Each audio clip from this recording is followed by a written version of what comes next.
So a lot of times people say this. They'll say all sin is the same. And I get where you're coming from, but it's wrong, okay? When we say all sin is the same, here's where that came from originally. It came from the idea that every single sin, no matter little sins or big sins, they all have the same effect, and that is separation from God. But in the Bible, over and over and over again, there are different consequences for sins, different types of sins. There's a different consequence for sexual sin, he tries here. Like, for example, if I'm a follower of Jesus and I kill somebody intentionally and I stand before the judge and I go, but I gave my life to Christ. He's like, good for you, son. Go to prison, right? Because that's right. There are different consequences for things. But if I lie to you and I say something small, like, I was here, or I don't even know, I don't want to just lie, okay? But let's try to make up lies. What is a lie, really quick? Okay, but there's that whole other side of that. Flee from sexual immorality. All other sin a person commits are outside the body, but whoever sins sexually sins against themselves. So it seems like everything other kind of sin's way out here, but when it comes to us doing that, why? Because I think there's something, our spirit and our soul is so tied to our bodies that you can't give your body away to someone else outside covenant and not have the soul and spirit impacted. Something changes on the inside of us. And sometimes, you know what changes? You give yourself to her or him, and now you feel more for them than you should. And down the road, it becomes more complicated because you're not sure what's real and what's not. And maybe some of the reasons why everything's falling apart so much today is because we didn't take the time to become friends. And I'll tell you, friendship is the absolute foundation of marriage. I've been married over 30 years, and this passion thing does this, guys, especially young guys. Like, it does this. And when it's like this at times, she's still my best friend. So flee from sexual immorality. So I go on this retreat. I've done it for the last 10 years. And it started a long time ago because Kelly and I, when the church was smaller, we were doing tons of the work. We were doing almost everything. And so my calendaring is very strange. From fall kickoff all the way through Easter is my busiest time of the year. It's just crazy. I get a little time in the summer, that's better. But all of that other time is just running 100 miles an hour. So right before fall kickoff, I made the decision years and years ago that I was just gonna get away for a week by myself. And it started with me just kind of like getting away and just relaxing. And then it turned into a prayer retreat. And it's been really fruitful over the years. Last year, I told the guys in our church, hey, would you pray for me as I go on this retreat? Because I wanna hear from the Lord. And they said, yeah, we'll pray. And thank God that they were praying. So I'm there at the retreat. And all of a sudden, and I know this might be triggering for some of you because I know you've had bad experiences with pastors, but I had this girl come up and she hit on me in a way that, we're talking full court press, all availability.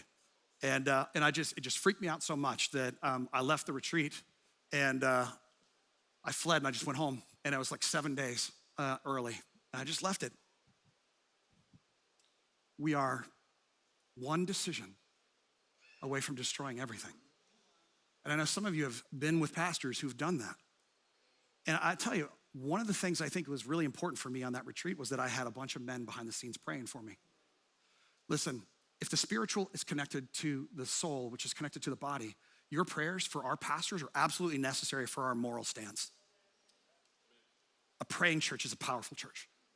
Pray for your families, pray for your wives, pray for your husbands, pray for each other, pray for your pastors when you have something left over. Because here's the thing, man. Any decision that you make in this area has a massive impact, not just on you, but on everyone in your sphere of influence, your kids, your family. Here's what happened the next morning. The next morning, I got a call from a crying woman. And I watched this girl grow up. And she was grabbing her dad's phone for something. And she saw explicit text from another woman other than her mom. And she just broke down. And she called me. She hadn't even talked to him. She called me. And she said, Pastor Mike, I'm so sad to tell you that this is what's going on in my dad's life right now. And she was undone. And I spent time that day talking to her. And I spent time talking to her brothers. And I spent time talking to his wife. And I'm telling you right now, guys, that could have been me, and that could have been you, and that could have been any one of us. The time that you say, that's not going to be me ever, is the time that you are weak.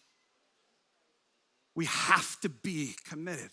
We have to be devoted. And so I realized in that moment, that could have been the end of everything. I think the Lord brought that call, and fortunately brought that call right when he did, to remind us that anything can happen if you don't have your spiritual life on track, right? Your body will obey your urges if your spirit and your soul are not connected to it, right? It just makes sense. And she said something I will never forget from my entire life. She said, Pastor Mike, how is he supposed to walk me down the aisle? How is he supposed to walk me down the aisle and tell some man to be good to me one day? And I'm like, I don't know, honey. I don't know. She saw him differently. And men, if that doesn't bring coldness to your veins, I don't know what will. I just think of that. That was my daughter at one point. That was my sons at one point. And now they look to me to be the guy who inspires the next generation. Just like they do you men, just like they do you wives, women. It matters how we live our lives.